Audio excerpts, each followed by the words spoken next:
Hola, bienvenidos a nuestro seminario. Mi nombre es María Riego y junto con mis compañeros, todos cursantes de la materia de la psicología evolutiva de la carrera de medicina en la Universidad de Oriente, tenemos el placer en esta oportunidad de hablarles acerca del psicoanálisis.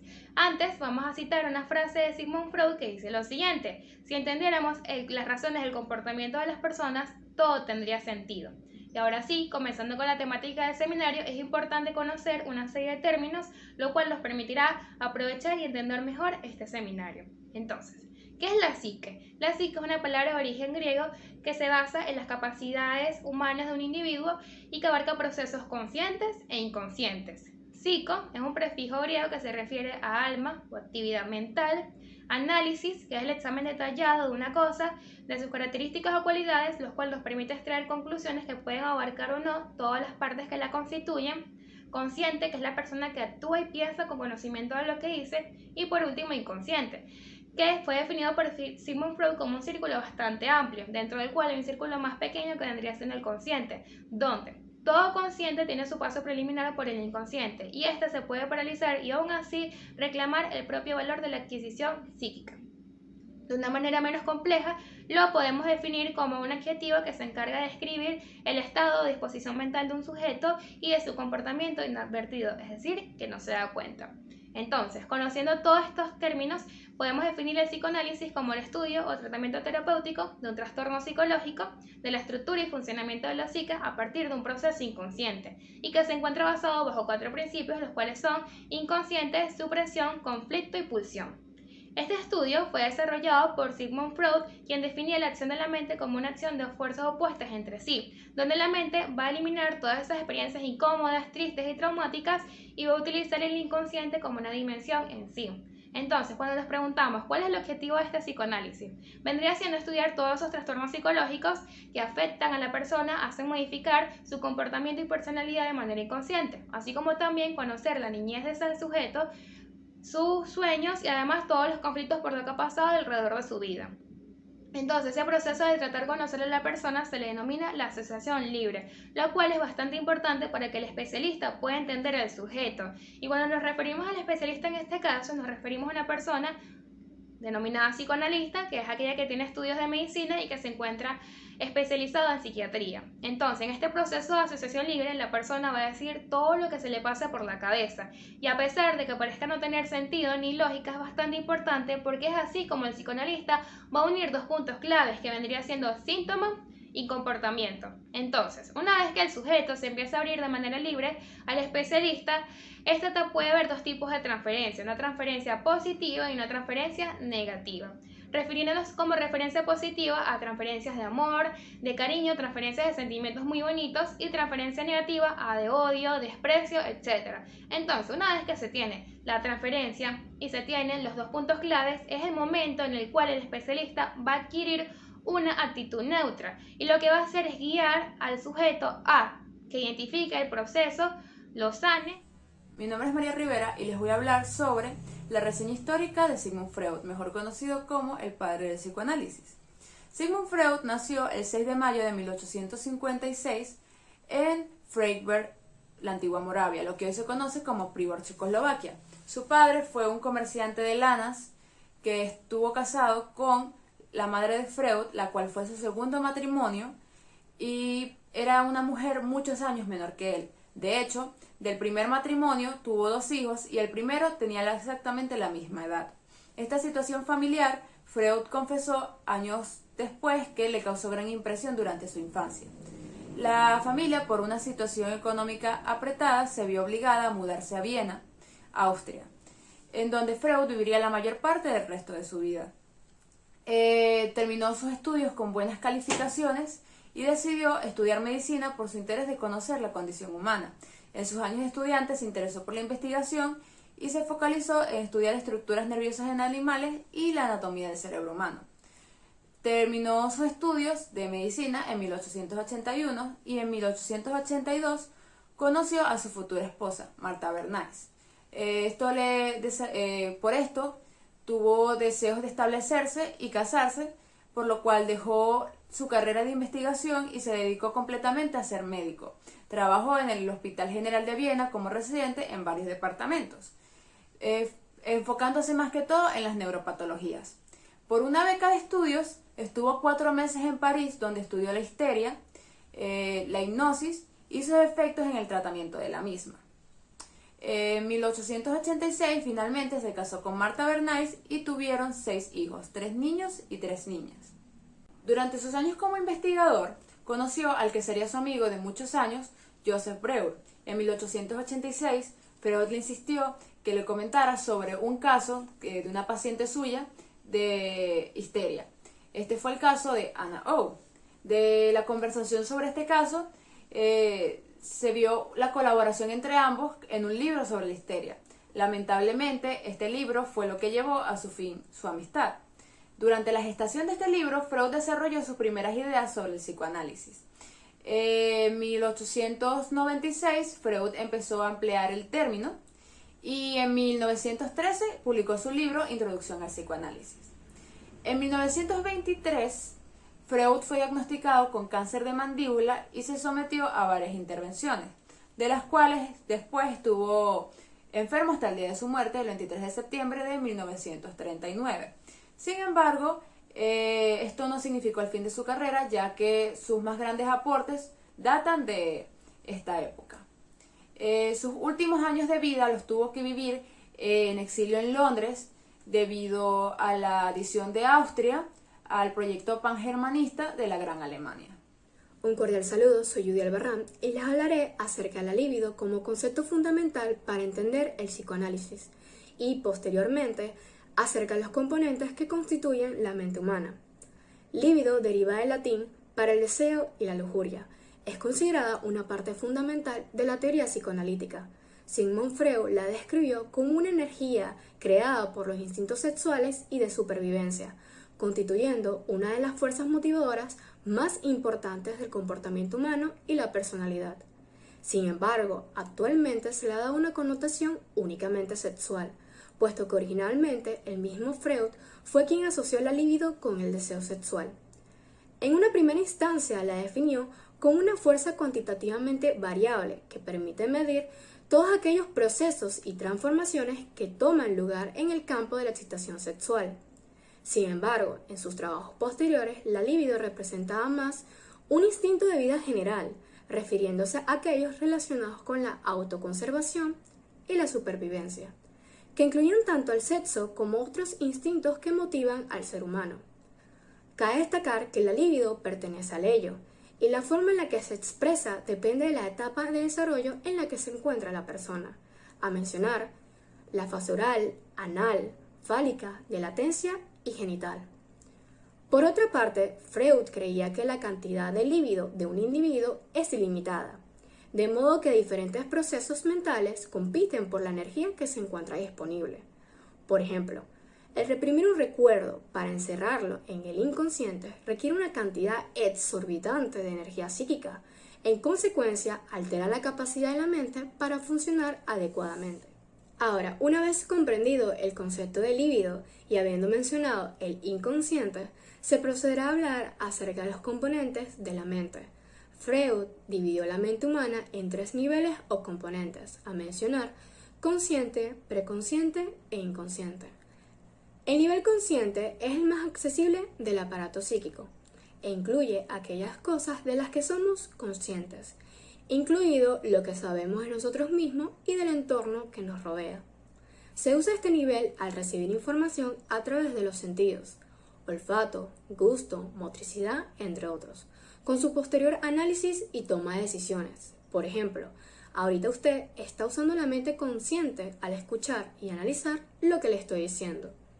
Por otro lado, el nivel preconsciente incluye cada pensamiento, sentimiento e impresión que ha vivido un individuo e influye en los patrones de pensamiento y comportamiento mucho más de lo que podríamos pensar.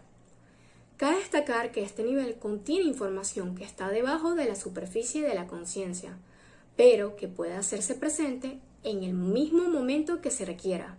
De manera más didáctica, la conciencia no tiene suficiente espacio para almacenar un sinfín de experiencias y emociones por las que un sujeto ha pasado a lo largo de toda su vida, por lo que la conciencia recurre al preconsciente.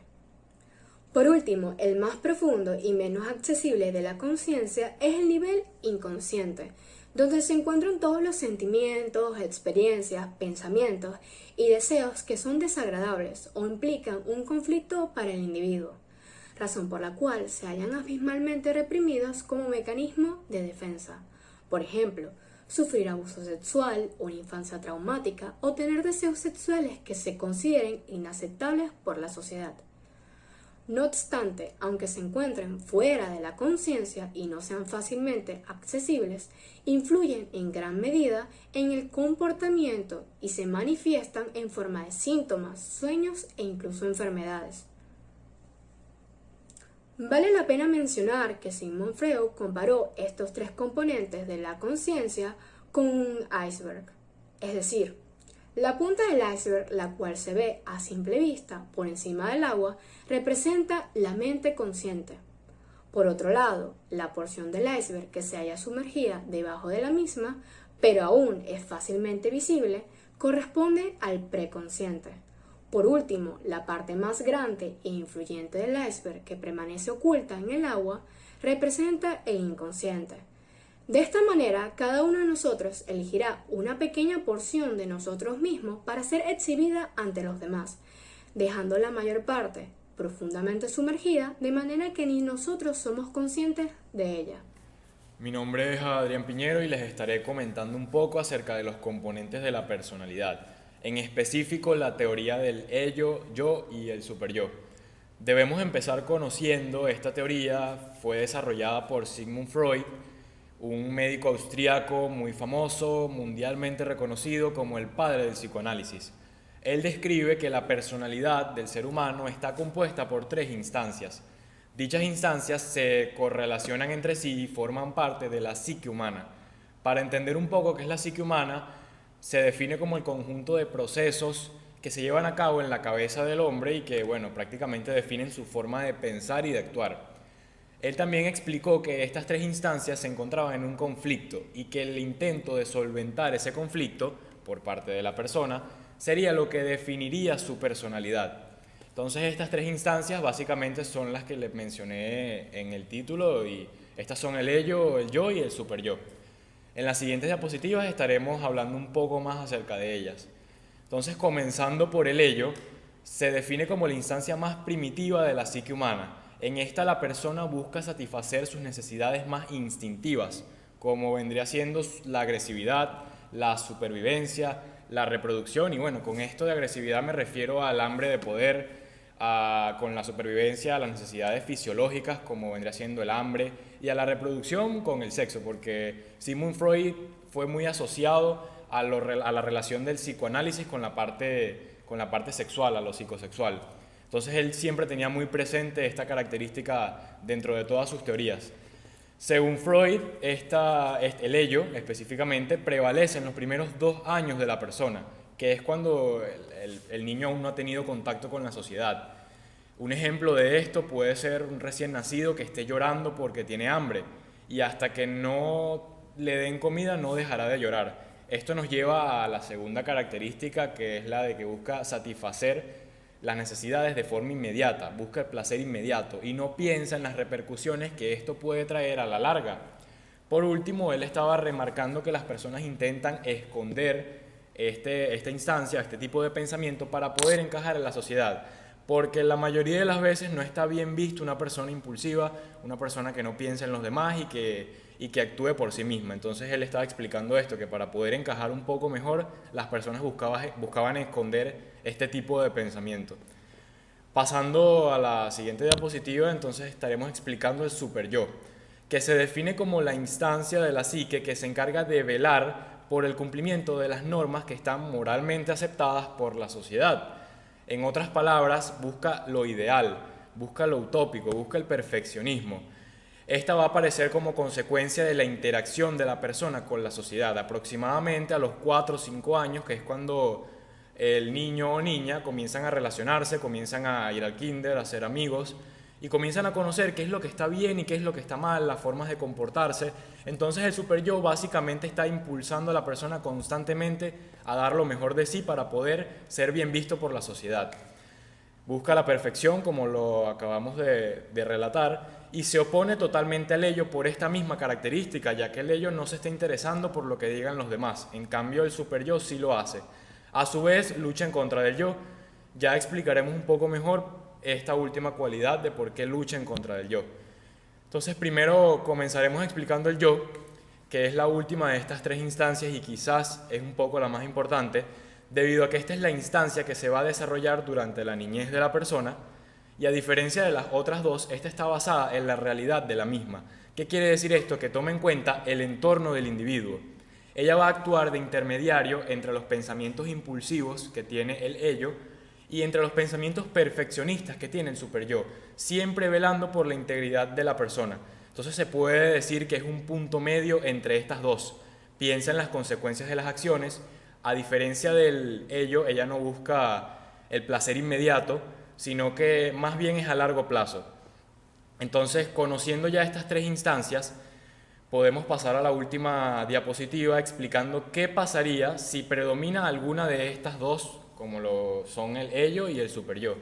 En cuanto al ello, si predomina, entonces las acciones que tomaría la persona o las actitudes que tendría serían manejadas bajo impulsos primitivos, como puede ser el hambre o las ganas de reproducirse, entre otras. Entonces la persona básicamente estaría actuando sin pensar en las consecuencias.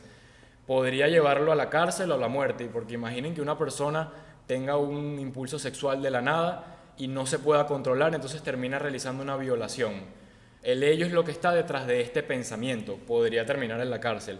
Por otro lado, si predomina el superyo, la persona se va a centrar mucho en las exigencias de la sociedad, va a pensar en los demás, va a intentar ser perfecto y físicamente, humanamente, esto es imposible sin dejar de pensar en nosotros mismos. Pues entonces esto podría generar un nivel de estrés muy alto, un nivel de insuficiencia, una frustración al no poder llegar a la perfección. Entonces, en resumidas cuentas, lo que intenta explicar esta teoría es que el yo siempre debe estar presente como un intermediario entre estas dos. Siempre busca satisfacer las necesidades de la persona, las más primitivas, pero quedándose en el marco de lo que está moralmente aceptado por la sociedad. Mi nombre es Fabiana Tong y les estaré explicando un poco sobre los mecanismos de defensa. Esta terminología pertenece a la corriente psicológica psicodinámica, en concreto al psicoanálisis, donde Sigmund Freud atribuyó por primera vez este término para referirse a las defensas psicológicas. Freud fue el primero en definir los mecanismos de defensa. Sin embargo, fue su hija Anna Freud la que siguió desarrollando y expandiendo en su importante investigación, logrando clasificar más de 50 mecanismos de defensa. Entonces podemos definirla como todo aquel proceso el cual usamos de una forma inconsciente, pero al mismo tiempo donde se encuentran profundamente las pulsaciones o deseos, el superyo y el yo, que fue anteriormente explicado, para evitar y protegernos de los sentimientos o pensamientos negativos. También para protegernos de ciertas emociones que causan un malestar en la propia autoestima, integridad, moralidad o deseo propio. En algunas ocasiones intentamos negar o ignorar la realidad, o incluso otras veces evitamos pensamientos que nos recuerdan un acontecimiento del cual queremos borrar de nuestra mente, porque nos causa un malestar o un sentimiento desagradable que no nos gusta, siendo los mecanismos defensivos los que nos ayudan a cumplir tal tarea. Estos entran en acción cuando nos sentimos amenazados, y no hablo de una amenaza física, sino que estas son prevalentes en entornos de alto estrés, cuando dudamos de nuestras habilidades y de pronto nos damos cuenta que tenemos deficiencias. Nos ponemos a la defensiva para poder preservar nuestro ego. El malestar del mecanismo de defensa que intenta protegernos desemboca ansiedad, sentimientos de tristeza o daño a la autoestima en algunos casos. Las principales funciones de los mecanismos de defensa son las siguientes. Primero, promueve el bienestar psicológico y el desarrollo adaptivo de la personalidad al prevenir las consecuencias devastadoras del evento traumático. Fortalece la adaptabilidad del individuo, autorregular las emociones y, por último, restablecer el equilibrio entre los conflictos internos y las amenazas del exterior. Pero ¿cómo podemos evitar que nuestros propios mecanismos de defensa se conviertan en un problema mayor? Porque puede llegar a pasar. El primer paso es reconocer cuál es nuestro mecanismo de defensa. Existen muchísimos, así que a continuación les explicaremos algunos ejemplos de los mecanismos de defensa recurrentes en la vida cotidiana. La negación. Este mecanismo de defensa se basa en la convicción prelógica de si yo no lo reconozco, eso no sucede. Consiste en bloquear o no enfrentar eventos externos, conflictos o realidades complicadas, no asumiendo directamente que existen, que son importantes o simplemente que tienen algo que ver con nosotros. En general, tendemos a negar lo que nos resulta desagradable, mientras que nos inclinamos a afirmar lo agradable. Sin embargo, lo peligroso de esta conducta es que la mayoría del tiempo la hacemos sin darnos cuenta, debido a que esto es un tipo de defensa que se basa en negar el dolor u otros sentimientos de desagrado. Se considera uno de los mecanismos de defensa menos efectivos. Un claro ejemplo es cuando se niegan conductas peligrosas como el consumo de sustancias. Una gran parte de las personas que sufren alcoholismo negarán padecer de esta enfermedad e incluso afirman que la controlan. Pero las personas que están en su entorno podrán pensar que están mintiendo.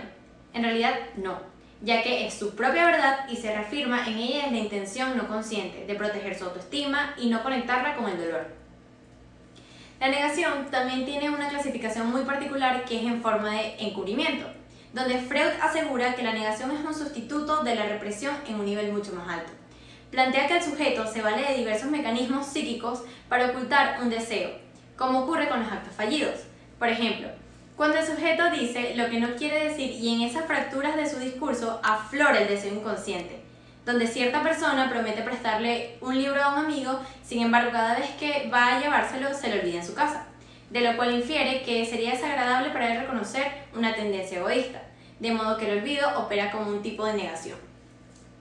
La racionalización es un término psicoanalítico del mecanismo de defensa del yo, donde consiste un empleo de explicaciones racionales, válidas o no, para ocultar a sí mismo y a los demás los motivos reales de su comportamiento, que en realidad están determinadas por instintos. Es decir, justifican las acciones tanto nuestras como las ajenas de tal manera que evite una censura, darle lógica a la explicación de nuestros sentimientos, comportamientos o pensamientos. Y si tuviéramos que darle un lema a este mecanismo sería: eso no es mi culpa, porque... Y un ejemplo sería la situación en la que muchos trabajadores y estudiantes viven, de tener que entregar un trabajo en cierto tiempo pero no logran entregarla. Lejos de reconocer que fue porque no le dedicaron suficiente tiempo o no fueron constantes, empiezan a ocurrírseles todo tipo de argumentos para justificar que no cumplirán con los plazos. Cognitivamente es mucho más fácil aceptar que no entregaron las cosas a tiempo porque justamente un día se les fue el internet o se le dañó su computadora o no pudieron hacer su parte del trabajo porque los demás miembros del equipo no hicieron su parte a tiempo. La proyección. Esta definición dice que es un mecanismo que consiste en atribuir a la otra persona lo que le pasa a uno mismo.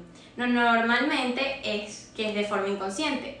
La proyección supone una forma de protección del yo según la cual el sujeto atribuye a otras personas tanto los propios motivos, deseos o emociones como las carencias, virtudes o defectos, incluso hasta sus propios conflictos internos de ambivalencia.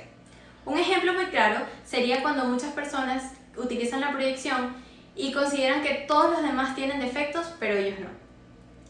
Este es un mecanismo de defensa que generalmente opera en situaciones de conflictos afectivos, emocionales o de conflictos internos, en donde se atribuye al ambiente, es decir, a la persona o cosa, los propios sentimientos, pensamientos o impulsos, que algunas veces resultan incómodos o inaceptables para la persona.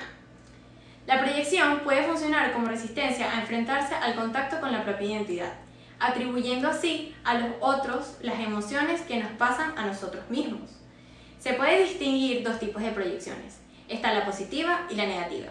La negativa suele ser de aspectos o características negativas, propias que uno no quiere aceptar y que también producen un rechazo cuando los observamos hacia los demás. Por lo que no me gusta de mí, no lo quiero aceptar, lo rechazo.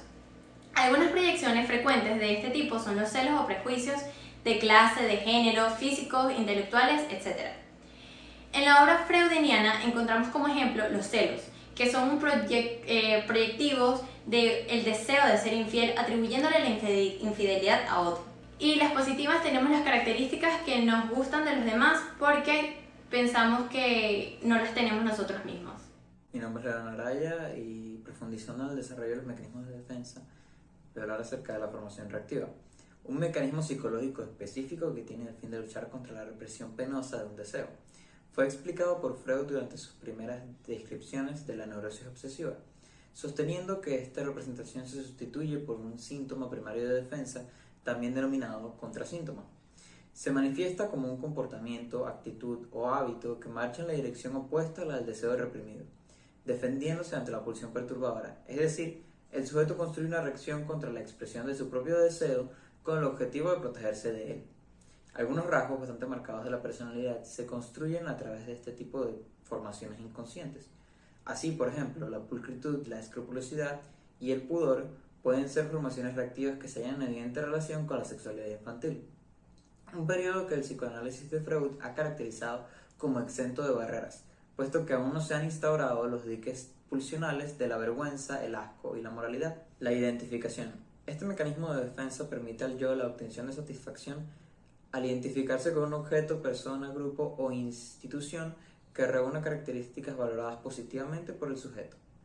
Esta adopción inconsciente de características o actividades de otra persona que es considerada como un modelo, a menudo es empleada para reducir el dolor de la separación o la pérdida. Por ejemplo, una viuda puede asumir el mismo trabajo voluntario que realizaba su marido para poder atravesar de una forma menos traumatizante su duelo. Represión. Consiste en el olvido inconsciente de impulsos internos o hechos externos. Es el mecanismo principal de la histeria. Los impulsos sexuales son los que con más frecuencia son objeto de represión. El mantenimiento de la represión requiere un gasto constante de energía, ya que lo reprimido trata de salir. Hay varias formas de manifestar estos impulsos reprimidos. Pueden hacerlo a través de sueños, donde se manifiestan de forma encubierta, a través de actos fallidos, de lapsus al hablar u otros síntomas. La represión es uno de los conceptos centrales del psicoanálisis y designa el mecanismo o proceso psíquico del cual se sirve un sujeto para rechazar representaciones, ideas, pensamientos, recuerdos, deseos o hábitos y mantenerlos en forma inconsciente. De acuerdo con la teoría de Sigmund Freud, los contenidos rechazados, lejos de ser destruidos o olvidados, mantienen su efectividad psíquica desde el inconsciente. Lo reprimido constituye para Freud el componente central del inconsciente. Como decía Freud, lo reprimido se sintomatiza. El instinto puede quedar reprimido y no dar manifestaciones observables, aparecer bajo la forma de un efecto enmascarado en una manera u otra, ser transformado en angustia y ansiedad. La sublimación. En la teoría de Freud, la sublimación es uno de los destinos de las pulsiones, recordando que la pulsión es una energía o empuje que viene desde las zonas erógenas y tiene una representación en el aparato psíquico que puede ligarse a un objeto para alcanzar su meta, siendo esta última la descarga para obtener el placer. Es un proceso mediante el cual se toma y reorienta la energía libidinal sobre objetos, actividades y metas desexualizadas, para generar una descarga psíquica que sea socialmente aceptable para el individuo. En este sentido, la sublimación es una modificación al modo en el que se obtiene un placer primitivo, simbolizándolo y cumpliendo con las exigencias de la civilización. La sublimación permite satisfacer una exigencia pulsional sin implicar el mecanismo de la represión. Por ende, se le considera un mecanismo no patológico, permitiendo una satisfacción canalizada de la pulsión sin luchar contra ella. Por ejemplo, en el campo deportivo, un boxeador puede descargar su pulsión agresiva sobre un adversario a través de los golpes, conservando el nexo simbólico de la meta primaria de su pulsión destructiva sin la necesidad de reprimirla, porque es un deporte valorado socialmente. El desplazamiento. Definimos el desplazamiento como el mecanismo de defensa del yo por el cual la mente inconscientemente redirige las emociones que nos produce una circunstancia hacia otro objeto, persona o situación. Desplazamos ciertas emociones asociadas a un objeto a otro objeto que atacamos o evitamos, pues no proporciona tanto miedo como el primero. Por ejemplo, tengo sentimientos de odio hacia mi vecino, pero como no puedo aceptar o no me atrevo a enfrentarme a él, desplazo mis sentimientos hacia su perro, maltratándolo. Mi nombre es Pedro Guevara y yo les voy a hablar acerca de la teoría psicosexual del desarrollo. Para Freud, la personalidad se va a desarrollar desde los primeros años de vida, en el momento en el que el individuo iba a enfrentarse a conflictos inconscientes relacionados a las fuentes tempranas de placer, como puede ser la boca, el ano y luego los genitales, y también con las exigencias de la sociedad. Él dividía a este proceso en 5 etapas. Estas etapas iban a tener distintos niveles de placer en distintas partes del cuerpo. Cabe destacar que si un individuo no gratificaba o gratificaba en exceso la necesidad de placer, podía quedar fijado o atrapado en alguna etapa. Ya explicada la teoría psicosexual, vamos a continuar con las etapas. La primera de ellas es la oral. Ella se va a presentar desde los primeros 18 meses de vida, en los primeros 18 meses de vida. La principal fuente de placer va a ser la boca y todo lo relacionado con ella, como por ejemplo el masticar, el morder e incluso el succionar. La segunda etapa es la anal. Ella se presenta desde el año y medio hasta los 3 años de vida. Su principal fuente de placer va a ser el ano y lo relacionado con él, como por ejemplo la defecación. La tercera etapa de desarrollo es la etapa fálica. Ella se va a presentar desde los 3 a los 6 años de edad. La principal fuente de placer en esta etapa son los genitales. Conforme los niños y las niñas se van dando cuenta de que la automanipulación es agradable. En esta etapa va a surgir el complejo de Edipo, que consiste en el momento en el que el niño o la niña va a querer apoderarse del amor del padre del sexo opuesto y va a tener o va a sentir una competencia con el padre del mismo sexo, como por ejemplo en el niño. Al principio el niño va a amar a su madre porque es la principal cuidadora de él. Es por eso que hacia ella él tiene fantasías sexuales, fantasías eróticas, por lo que ve al padre como una competencia e incluso llega a anhelar su muerte. Con respecto a la niña, pasa algo parecido. Al principio ella la ve a su madre como una cuidadora, es por eso que la ama, pero luego se da cuenta de que tiene una cavidad en vez de un pene, por lo que ella piensa que fue castrada, específicamente por su madre, por lo que le genera un rechazo, un odio. Y al querer tener el control sobre el órgano sexual masculino, tiene un afecto especial hacia el padre. ¿Cómo se soluciona el complejo de Edipo? Este se va a solucionar entre los 5 o 6 años, en el momento en el que el niño se da cuenta de las consecuencias que pueden haber si el padre del mismo sexo se da cuenta de las fantasías que tiene con el padre del sexo opuesto.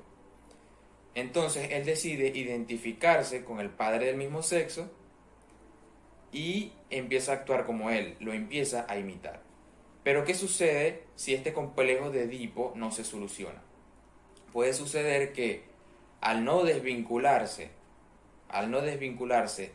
del padre del sexo opuesto, el afecto puede generar una atracción sexual hacia personas del sexo opuesto, pero mucho mayores, por lo que a esto se le llaman sustitutivos paternos. Pero si el problema está en que no se identifica con el padre del mismo sexo, puede llegar a no desarrollarse de una manera correcta y no poder formular sus propios pensamientos e incluso puede llegar a ser un inválido. La cuarta etapa de desarrollo, que es la de latencia, ella se va a presentar desde los 6 años de edad hasta la pubertad. Es en esta etapa en la que el niño decide desvincularse de todos esos pensamientos sexuales y se centra en el desarrollo intelectual y social. Esta etapa es importante debido a que en ella el niño va a resolver todos esos conflictos generados en la etapa fálica.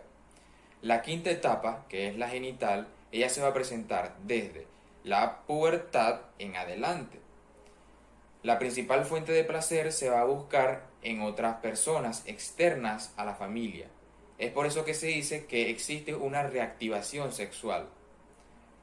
Si el adolescente no pudo ser capaz de resolver algunos conflictos con los padres en etapas anteriores, esto puede dificultar su desarrollo como persona. Pero si los pudo resolver, el individuo será capaz de desarrollarse como adulto en la sociedad y de mantener una relación estable con otra persona. Mi nombre es Ana Rebolledo y les voy a hablar sobre la fijación y la regresión en el psicoanálisis. Son respuestas inconscientes ante un exceso de complacencia o frustración, donde no existen suficientes recursos psíquicos para el manejo. Esto quiere decir que la fijación hará que el individuo tenga problemas para establecer nuevos vínculos emocionales. Esto podría llegar a perjudicar al individuo Pues sí, ¿cómo? Haciendo que el individuo se quede ligado, fijado o estancado en una de las etapas del desarrollo psicosexual. Entre ellas tenemos la oral, que va de 0 al año y medio, tenemos la anal, que va de año y medio a los 3 años, tenemos la fálica, que va de los 3 años a los 6 años, tenemos la latente, que va desde los 6 años hasta los 12, y por último tenemos la genital, que va desde los 12 años en adelante. Uno de los ejemplos de oral podría ser fumar, morderse las uñas. De fálico podría ser el exhibicionismo, la vanidad. Entonces, todo esto quiere decir que la fijación es igual a estancamiento de la evolución psicológica de las personas. Continuamos con la regresión. La regresión es un mecanismo de defensa psicológica en donde la persona adopta ciertos comportamientos que lo llevan a una etapa anterior del desarrollo. Esto quiere decir que el individuo deja atrás las estrategias apropiadas para su edad para tomar patrones o conductas infantiles. Un Freud consiste en el retroceso del yo a un estado anterior del desarrollo. Un ejemplo de ellos puede ser cuando los niños mojan la cama luego de que tienen un hermanito o la separación de sus padres les afecta, los fumadores compulsivos, los adolescentes que lloran cada vez que le hacen bullying en el colegio o sus compañeros se burlan. Todo esto se trata de la búsqueda del consuelo, evocando esos momentos vitales que normalmente se dan en la infancia. Es muy importante también saber que la libido nunca desaparece, siempre está latente, y esto se da sobre todo en la fase de latencia. Mi nombre es Ariadna Arteaga y les voy a hablar sobre la modalidad diagnóstica y terapéutica en psicoanálisis.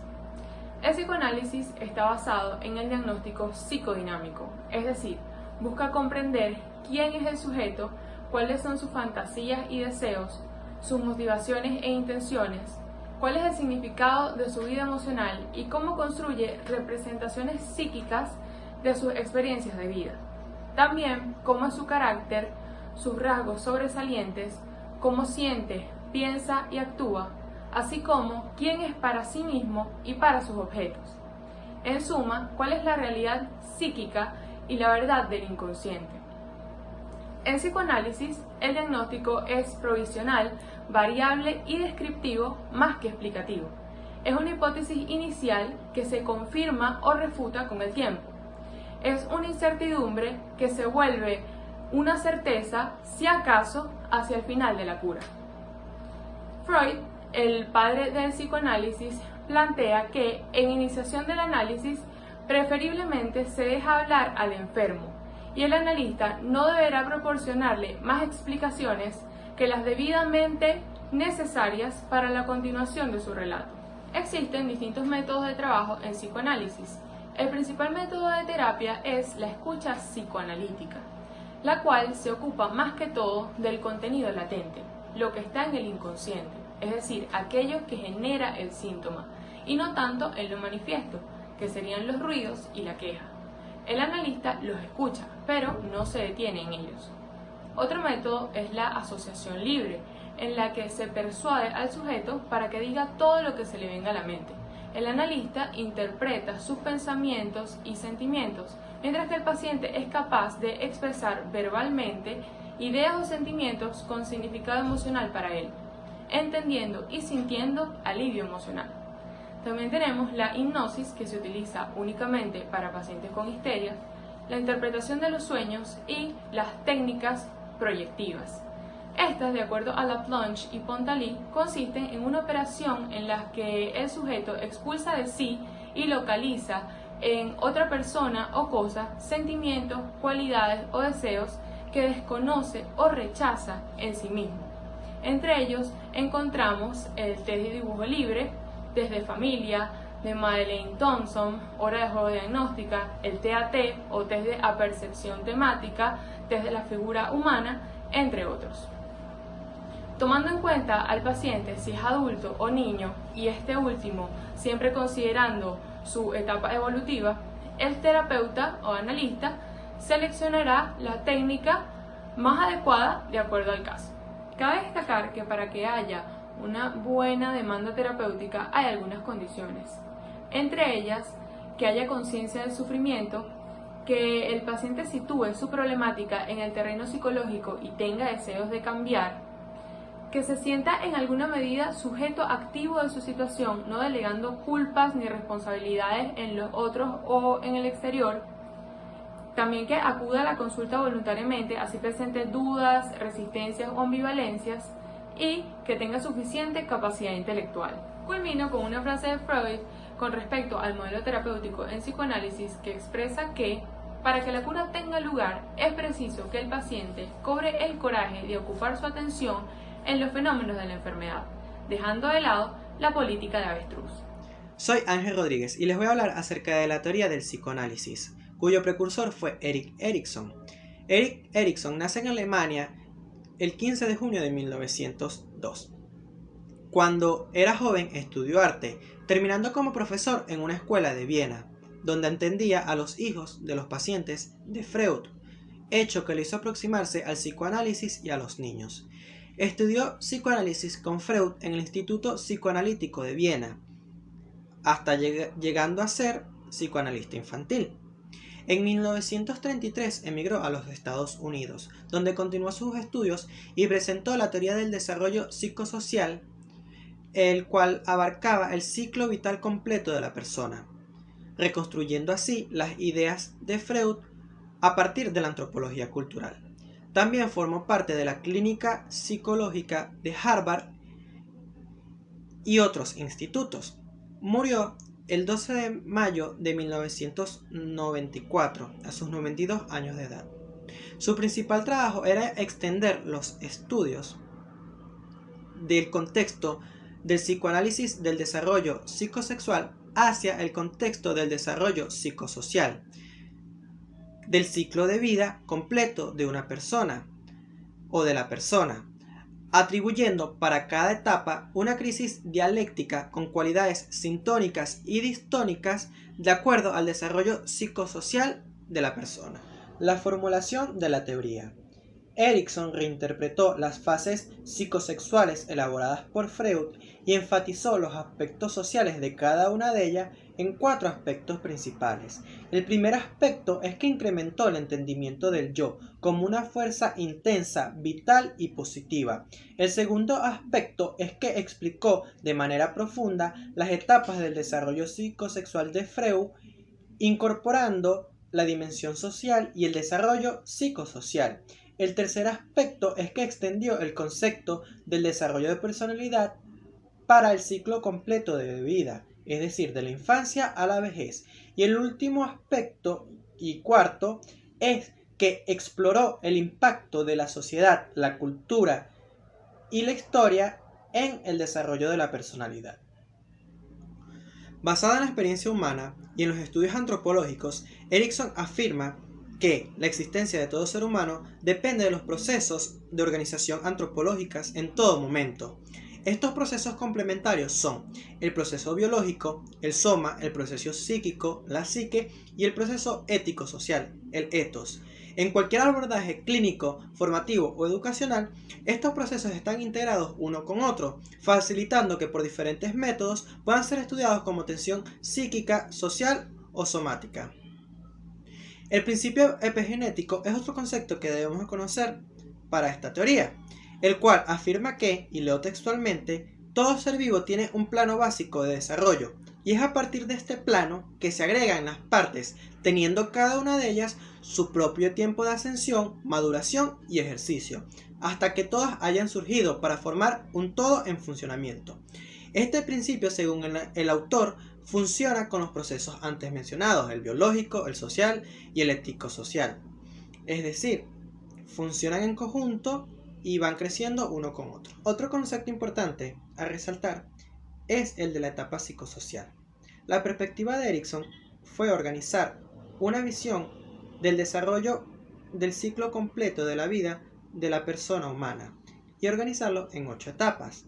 Cada etapa es jerárquica, integrando el nivel somático, psíquico y ético-social, y el principio epigenético.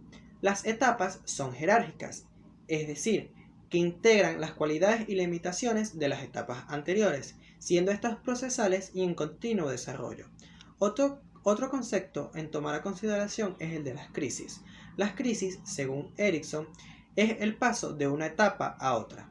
Estas, de igual manera, comprenden la relación dialéctica entre las fuerzas sintónicas y las distónicas, De la resolución positiva de las fuerzas dialécticas emerge una fuerza vital o potencialidad específica para aquella fase. De su no resolución emerge una patología o un defecto o fragilidad específico para aquella etapa. Mi nombre es Julianis Díaz. Como observamos anteriormente, Erik Erikson afirma que los seres humanos con un desarrollo sano deben pasar a través de 8 etapas desde el nacimiento hasta la vejez. En cada etapa la persona se enfrenta y es de esperar que domine nuevos retos. Si los retos no se completan con éxito en una fase, es posible que no desarrolle las habilidades necesarias y que reaparezcan como problemas en el futuro. Las 4 primeras etapas están centradas en la niñez, mientras que las 4 últimas abordan desde la adolescencia a la vejez. La primera etapa, denominada confianza versus desconfianza, transcurre desde el nacimiento hasta los 18 meses de edad. Durante esta fase, el bebé crea confianza hacia su entorno y sus padres. Esta va a depender del vínculo que construya con ellos, sobre todo con la madre, ya que suele ser con la que más tiempo pasa el niño. Si los padres no le ofrecen un entorno seguro y no satisfacen sus necesidades básicas y afectivas, el menor crecerá entre sentimientos de frustración y sospecha, así como sin esperar nada de los demás ni del mundo. Esta etapa consiste en desarrollar la confianza sin eliminar completamente la capacidad para desconfiar. De todas maneras, es muy importante que sepamos que esto no quiere decir que los padres tengan que ser los mejores del mundo. De hecho, aquellos padres que son sobreprotectores, que están allí tan pronto el niño llora, le llevará a desarrollar una tendencia mal adaptativa que Erikson llama desajuste sensorial, siendo excesivamente confiado e incluso crédulo. Esta persona no cree que alguien pudiera hacerle daño, aunque de hecho es peor aquella tendencia que se inclina hacia el otro lado, el de la desconfianza. Si se logra un equilibrio, el niño desarrollará la virtud de esperanza, una fuerte creencia en la que se considera que siempre habrá una solución al final del camino, a pesar de que las cosas vayan mal. Esta es la misma habilidad que utilizará en el futuro ante situaciones de desilusión como el amor, en la profesión y muchos otros dominios de la vida. La segunda etapa, llamada autonomía versus vergüenza y duda, transcurre de los 18 meses hasta los 3 años de edad. En este periodo, el niño comienza a ser más independiente, aprende a caminar y hablar, empieza a controlar los esfínteres, sabe expresar lo que le gusta y lo que no le gusta. Este mayor poder sobre su cuerpo y sobre lo que le rodea hace que empiece a tener un sentido de autonomía. Durante esta etapa es importante brindar ocasiones en las que pueda tomar decisiones. Por ejemplo, que elija su ropa del día entre 2 opciones, establecer los primeros límites y normas en el hogar o proponerles pequeños retos adaptados a su edad. Al superar con éxito esta fase, los menores desarrollarán una mayor autoestima más sana y fuerte. Por otra parte, en vez de esa actitud descrita, el niño puede que desarrolle un sentido de vergüenza y duda si los padres acuden de inmediato a sustituir las acciones dirigidas a explorar y a ser independiente. El niño pronto se dará por vencido, no podrá superar esta etapa con éxito. Debemos tener presente que burlarnos de los esfuerzos del niño puede llevarle a sentirse muy avergonzado y dudar de sus habilidades, o si les ayudamos a hacer lo que él podría hacer solo. Ejemplo, si los padres no son pacientes para esperar a que el niño se ate los cordones de sus zapatos, nunca aprenderá a atárselos, asumiendo que esto es demasiado difícil para aprenderlo. La tercera etapa, iniciativa versus culpa, va de los 3 a 5 años. Esta es la etapa en la que crece el interés por todo lo que le rodea y por relacionarse con sus iguales. El juego adquiere una gran importancia y a través de él explorará sus habilidades y capacidades. Los niños sienten curiosidad por absolutamente todo.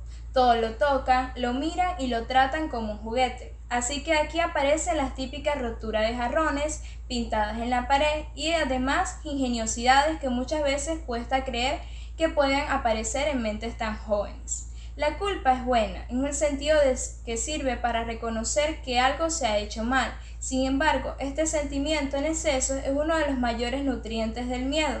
La tarea fundamental es la de aprender la iniciativa sin una culpa exagerada. La etapa 4, denominada laboriosidad versus inferioridad, transcurre de los 5 a 13 años de edad.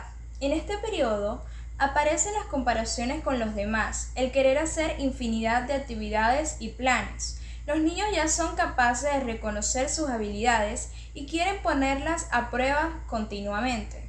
Insiste en enfrentarse a tareas más desafiantes, quieren apuntarse a todas las actividades habidas y por haber. Surgen los "te he hecho una carrera hasta" y los enfados cuando pierden un juego o una competición. Es importante ofrecerles una estimulación positiva por parte de padres y también profesores y amigos, reconocer los logros y ayudarles a calibrar desde el realismo hasta donde puedan llegar en sus desafíos para que no se afiancen en el sentimiento de inferioridad. En el caso de que no sean bien acogidos o sus fracasos motiven las comparaciones con otros, el niño puede desarrollar cierta sensación de inferioridad que le hará sentirse inseguro frente a los demás. Una fuente adicional de inferioridad, en palabras de Erickson, la constituye el racismo, sexismo y cualquier otra forma de discriminación. Si un niño cree que el éxito se logra en virtud de quién es, en vez de cuán fuerte puede trabajar, se pregunta para qué intentarlo. La tarea principal de esta etapa es la de desarrollar una capacidad de laboriosidad al tiempo en que se evita un sentimiento excesivo de inferioridad. Bueno, mi nombre es Fernando Rojas y yo les voy a dar una continuación acerca de la etapa del desarrollo psicosocial. Empezaríamos con la exploración de la identidad versus la difusión de la identidad. Esta se da desde los 13 hasta los 21 años, es decir, en la adolescencia. Los adolescentes se hacen con mucha frecuencia la pregunta de quiénes son como personas. Aquí desarrollan su identidad sexual, se muestran más independientes y se van alejando de sus padres.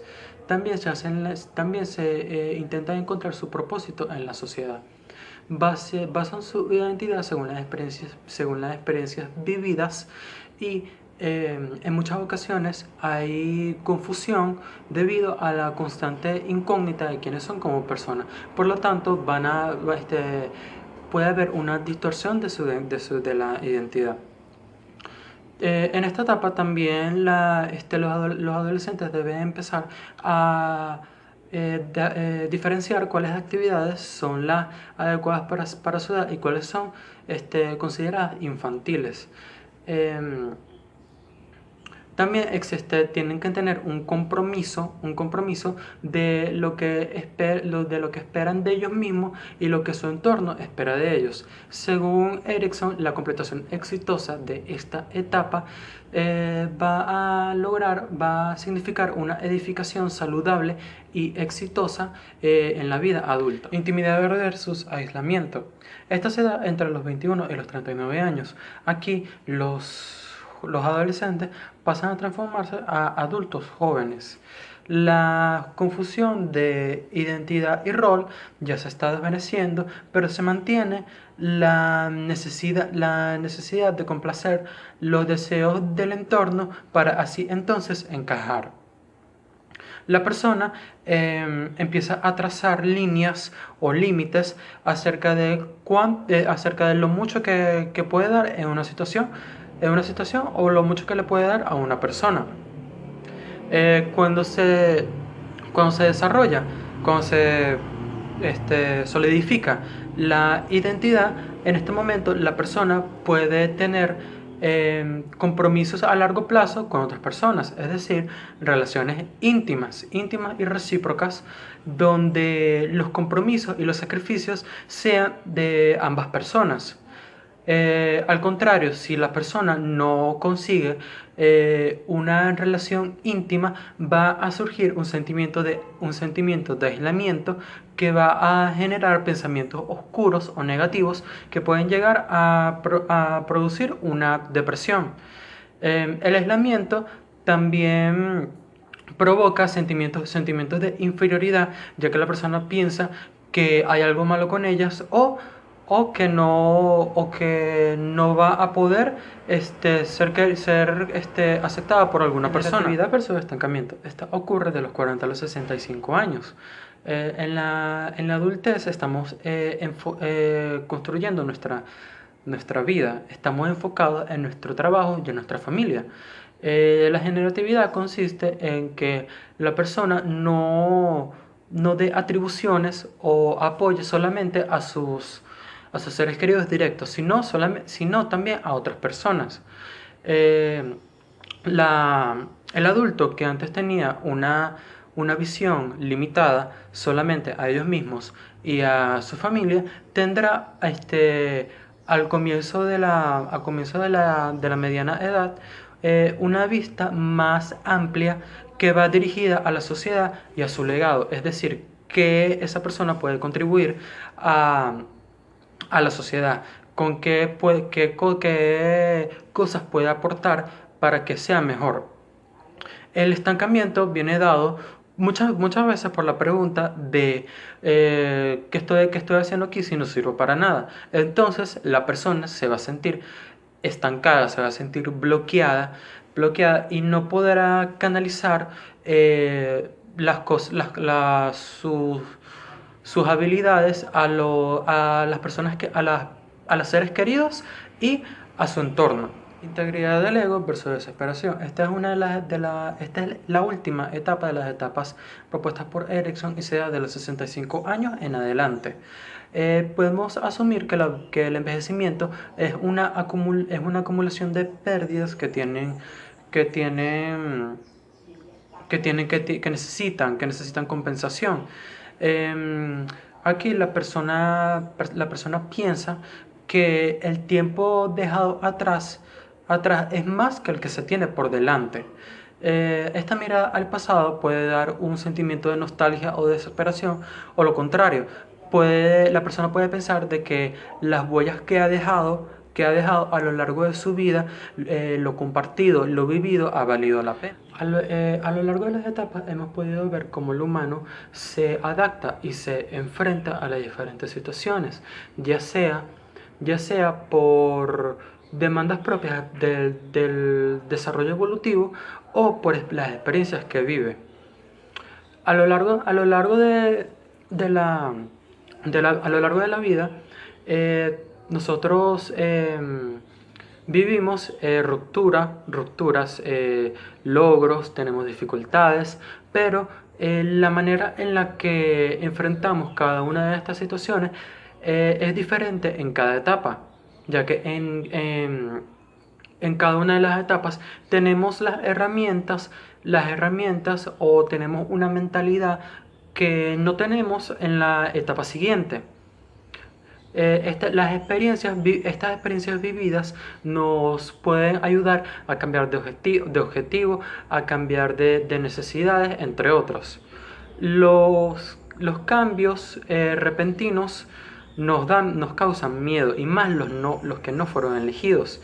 Por eso en el primer momento estamos como en un estado de shock o bloqueados, ya que no sabemos muy bien cómo actuar a una situación de la que desconocemos. Por lo tanto, lo mejor es reflexionar y asimilar para así seguir adelante.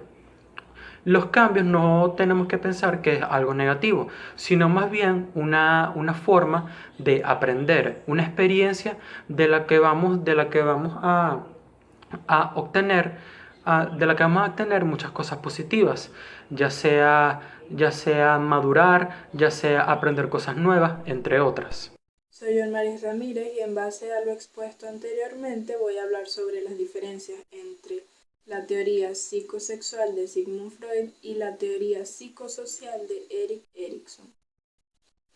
Tanto Freud como Erikson tenían teorías acerca del desarrollo de la personalidad. Cada uno tenía un punto de vista distinto acerca de la fuerza impulsora detrás de las acciones de un ser humano. Entre estas teorías se presentaban ciertas similitudes, como por ejemplo la importancia del papel de la madre en la primera etapa, el énfasis en las experiencias tempranas, y muchos de los mismos grupos divisorios de edad para el desarrollo.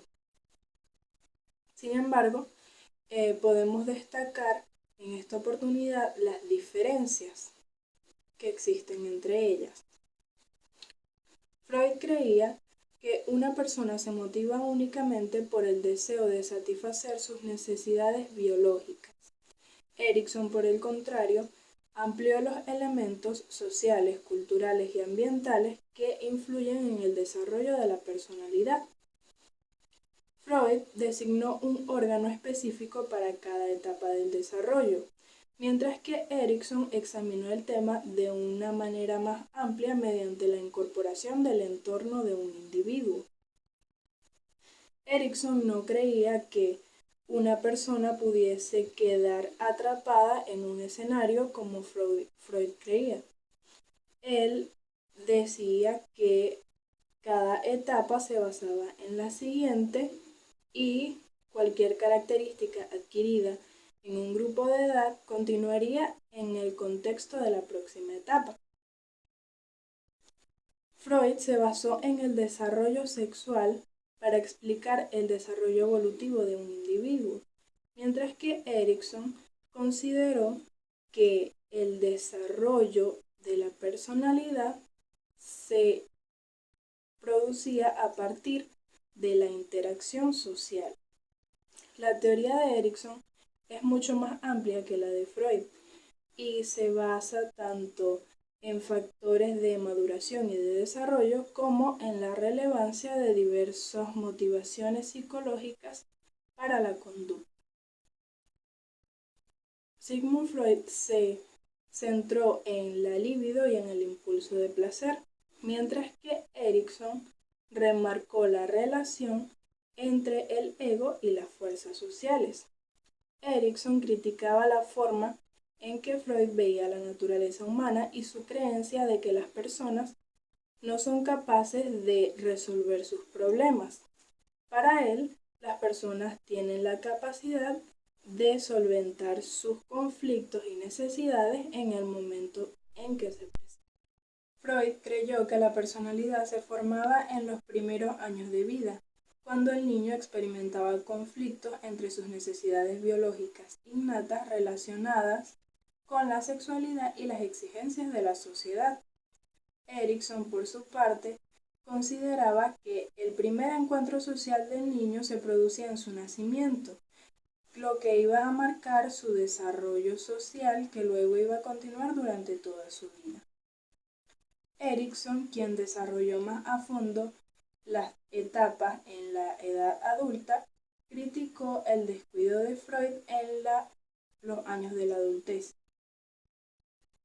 En resumen, sobre estas dos teorías podemos decir que para Freud el desarrollo humano era un proceso conflictivo como criaturas biológicas con necesidades sexuales y agresivas que se deben satisfacer, mientras que para Erikson el desarrollo de la personalidad se daba mientras el individuo iba atravesando diversas etapas psicosociales en su vida.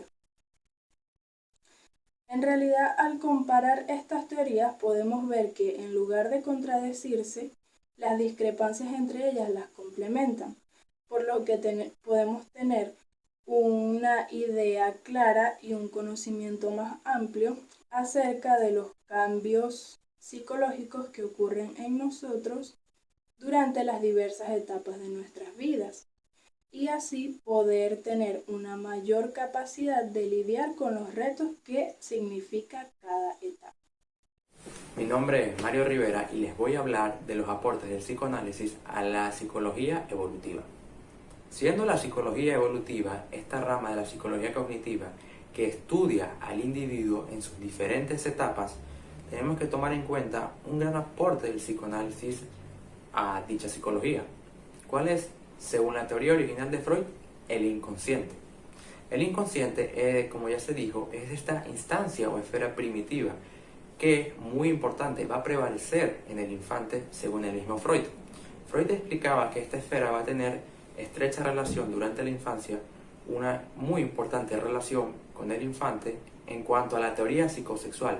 Es primordial que el infante cumpla sus placeres en base a la teoría psicosexual para después desarrollar el yo y el superyo de manera adecuada y normal.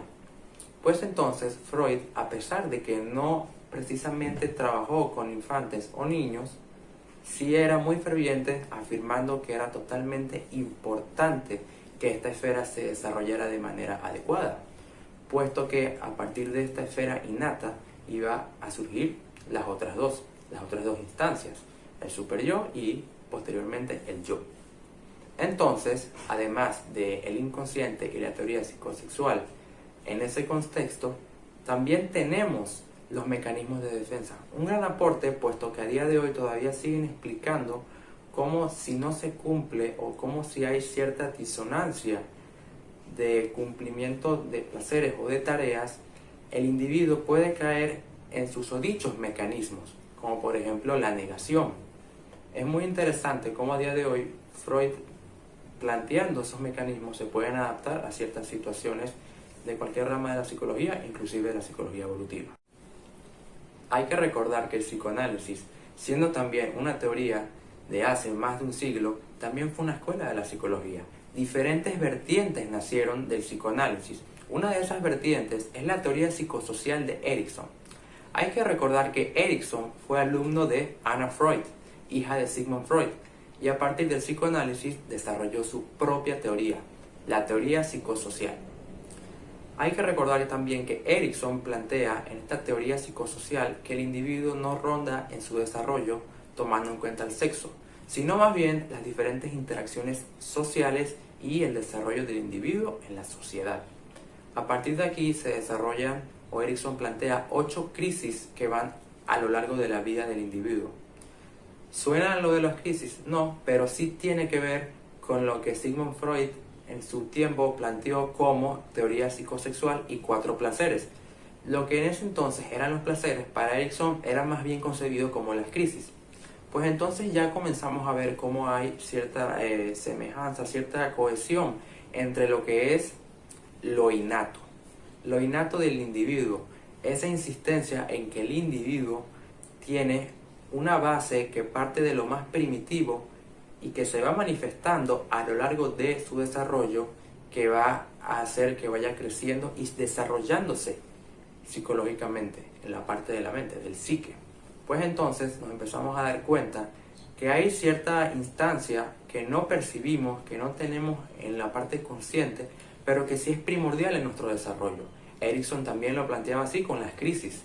Además de la teoría psicosocial, obviamente hay otras muchas teorías derivadas del psicoanálisis, pero es esencial entender cómo ha transcurrido, cómo se han desarrollado las diferentes teorías a lo largo del tiempo, hasta qué fecha tenemos nuevas teorías, nuevas instancias que traten de describir aquella cuestión, aquella esfera innata del individuo.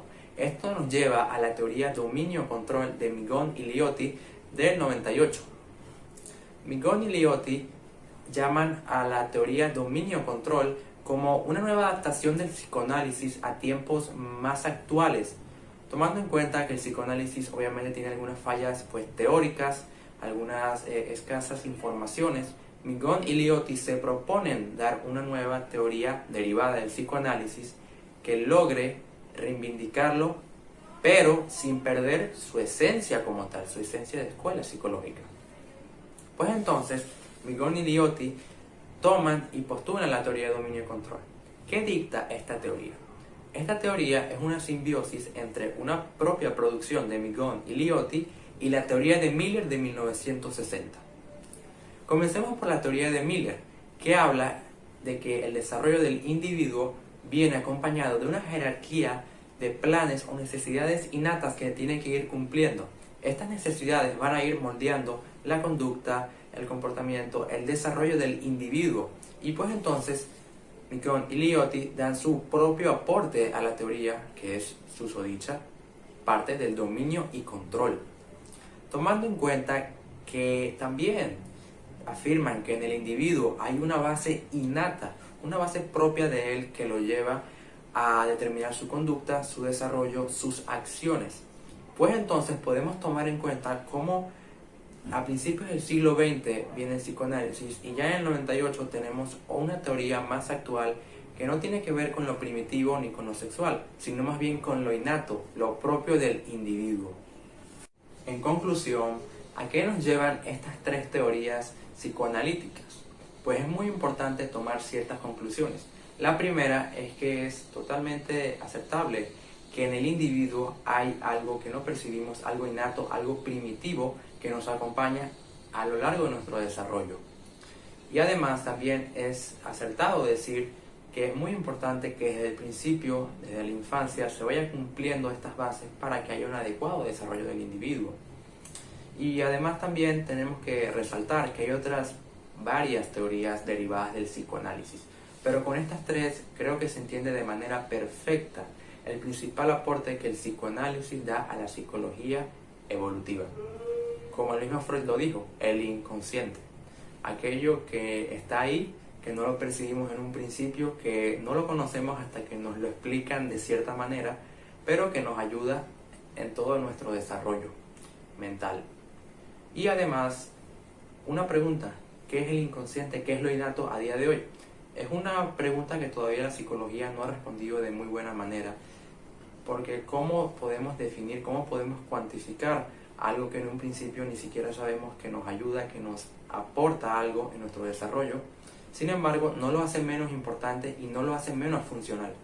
Es una pregunta que toda la psicología va a ir desarrollando con el pasar de los años y es impresionante cómo esta esfera, cómo esta instancia aporta tanto a esta rama de la psicología cognitiva. Gracias.